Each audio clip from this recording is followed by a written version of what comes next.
How much of what you paid for your last watch actually went into the watch?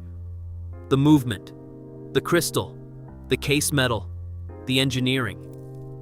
For most brands on today's list, the honest answer is almost nothing. The rest went into influencer deals, fake markdowns, and marketing budgets designed to make you feel like you got a deal when you absolutely did not. 10 watch brands are built on hype, not horology. The last one might surprise you. In the 10th place, Michael Kors charges you designer label prices for what is basically a commodity quartz watch. The average retail tag hovers around $225. But pop the case back and you will find a generic Miyota movement costing the company less than a dinner out. Mineral glass crystal, stamped steel, and a thin gold finish that is all show, no substance. According to Fossil Group's 2022 earnings, Michael Kors alone brings in 18% of their total sales.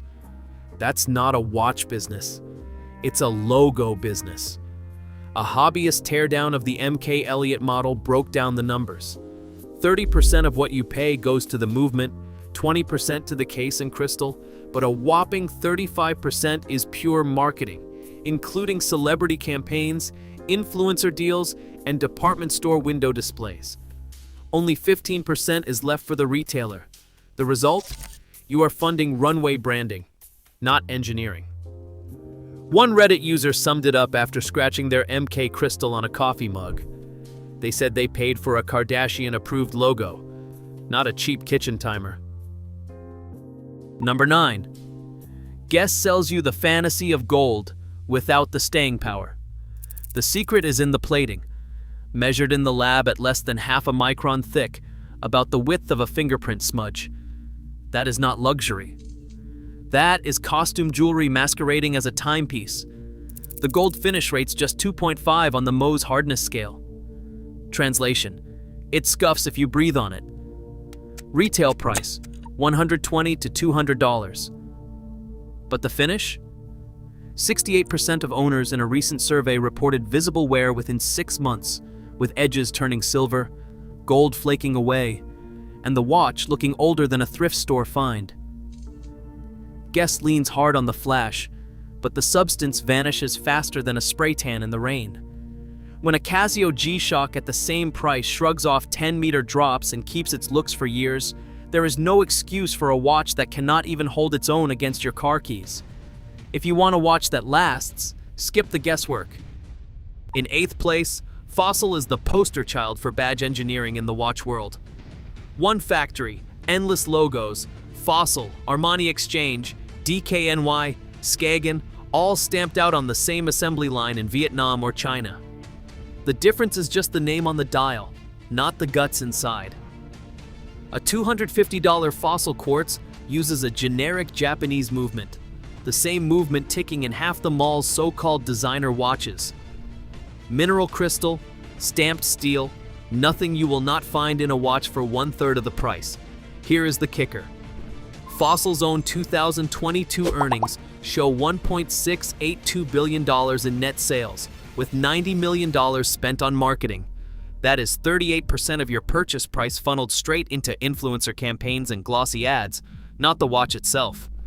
The real cost breakdown is 28% to the movement, 22% to the case and crystal, 38% to marketing, and just 12% left for the store. You are not buying engineering, you are funding a corporate logo machine. As a former Fossil sourcing director put it, the only difference between our brands is the sticker on the dial. Number 7. Hugo Boss promises luxury, but delivers a finish that barely outlasts the box it came in. The gold plating on most Boss watches clocks in at just 0.4 microns thick, about the same as a cheap costume ring. Independent lab tests measured hardness at 2.7 on the Mohs scale. That means your watch bezel is softer than a copper penny. Retail price ranges from $180 to $350. Actual value: try peeling paint. One review on Trustpilot tells the whole story.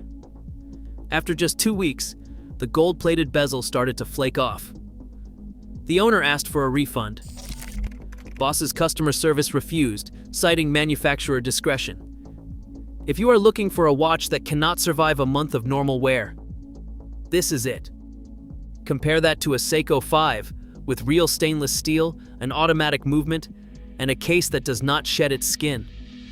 Hugo Boss is not selling you craftsmanship. It is selling a fantasy that vanishes faster than its finish. When a brand spends more on ad copy than on actual metal, you are just buying a logo that flakes under pressure. Number 6. Nixon rides the surf hype straight into shallow water.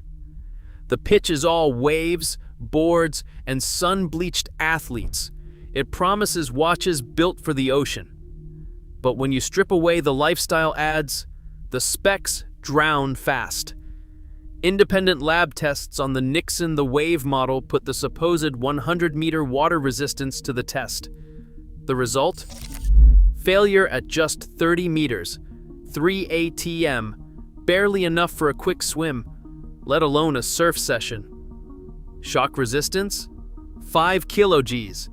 That is standard for a department store quartz, not a tool watch. Meanwhile, the mineral crystal rates a soft 5 on the Mohs scale. Drop it on concrete and you will get a viral TikTok moment, like the hashtag #NixonFail video with 1.2 million views showing a cracked crystal from a waist-high fall. Retail price? $120 to $250.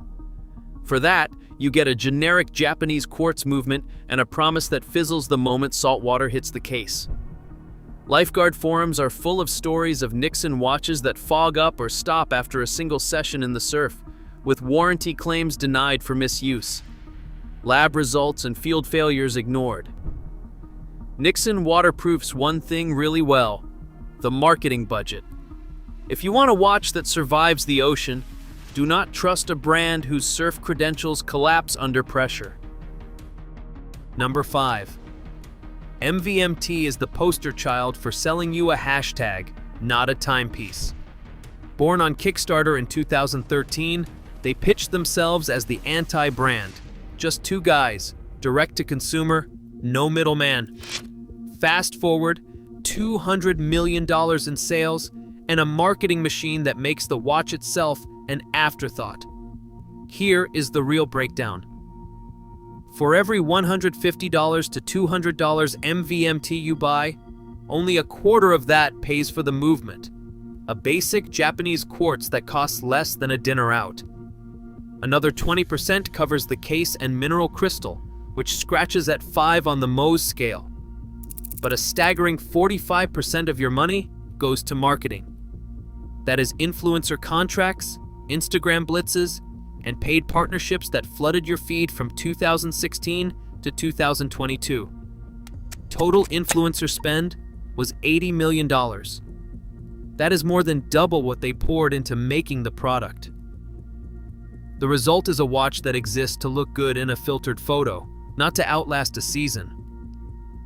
FTC filings even forced MVMT to slap hashtag ad on every post, just to keep the hype machine legal. When you buy MVMT, you are paying for a social media ecosystem, not horology. The bill of materials says it all. 25% movement, 20% case, 45% marketing, 10% for the retailer. If you want a watch that is more than a sponsored post, steer clear of the Instagram illusion. Number 4. Armani Exchange is what happens when a fashion house lets Fossil do all the work, then slaps on a pricier logo. You are not getting an Italian-engineered marvel. You are buying a Fossil with a fancier name and a bigger price tag. Retail runs from $180 to $320, but under the hood, it is the same Japanese quartz movement, the same mineral glass, the same stamped steel case, straight off the Fossil assembly line in Vietnam or China. Statista pegs Armani Exchange at 14% of Fossil Group's total sales, making it one of their top cash cows. The engineering difference between an Armani Exchange and a base Fossil is zero. The only thing that changes is the sticker on the dial and the chunk of your money siphoned off for the Armani brand premium. A 2023 Reddit AMA with a Fossil factory supervisor spelled it out. The only difference between the Armani dial and the Fossil dial is the logo sticker. The case, the movement, and the assembly line are exactly the same. You are paying extra so your wrist can advertise for Armani, not for any improvement in quality or specs. At the same price, you could pick up a Seiko 5 SRPD with a real automatic movement and 100 meters of water resistance. Actual horology, not just a badge-engineered fashion accessory. If you want to spend more for the same Fossil watch, Armani Exchange is happy to take your money. Coming to the top 3, Daniel Wellington is the poster child for selling pure hype in a hollow shell. The secret sauce is a $70 million influencer blitz that hijacked Instagram feeds from Stockholm to Sao Paulo, convincing millions that minimalism equals quality. But under the razor-thin case and the clean dial, you are looking at a movement that costs less than a fast food meal, generic Japanese quartz, no innovation, no horological soul. The mineral glass crystal is so soft that Consumer Reports found 38% of owners reported scratches within 6 months. That is not a premium finish. It is a design flaw you pay for every time your sleeve brushes a table. Retail runs from $150 to $225, but nearly half of that goes straight into influencer pockets and social ads, not the watch itself. FTC filings forced Daniel Wellington to disclose these paid posts, but the marketing machine just kept rolling. The brand's famous NATO straps? They're the cheapest part of the package. $1 nylon, no stitched leather, no quick release. The result is a watch that photographs well for a hashtag-sponsored post, but fails the durability test before your next phone upgrade. For the same money, you could pick up a Casio G-Shock that shrugs off a decade of abuse, a Timex Marlin with mechanical charm, or a Seiko 5 with a real automatic movement. Daniel Wellington isn't selling you a watch. It is selling you the illusion of taste, delivered by 1,000 influencers and undone by a single scratch. Number 2. Invicta has perfected the art of the fake deal.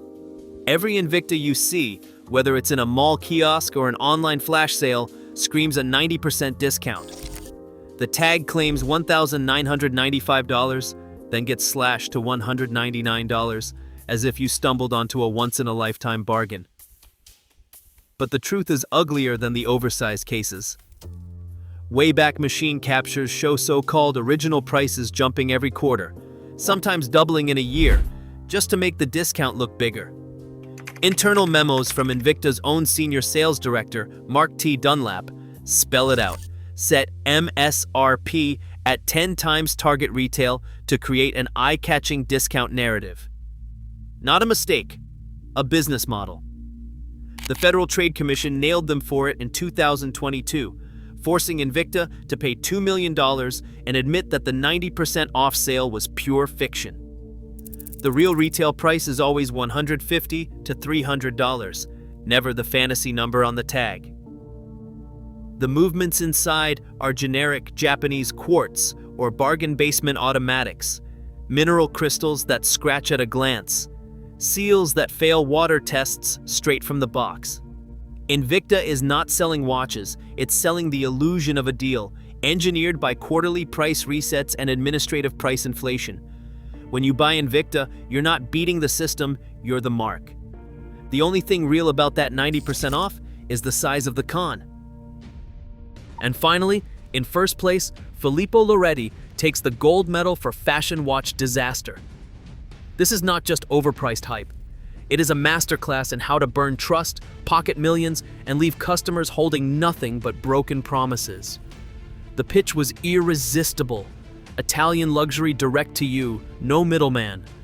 Kickstarter exploded, $2.5 million raised, 8 times the original goal. But when the smoke cleared, the only thing delivered on time was disappointment. Watches arrived months late, if at all. Accessories went missing. A full 12% of backers filed complaints, flooding Kickstarter's help pages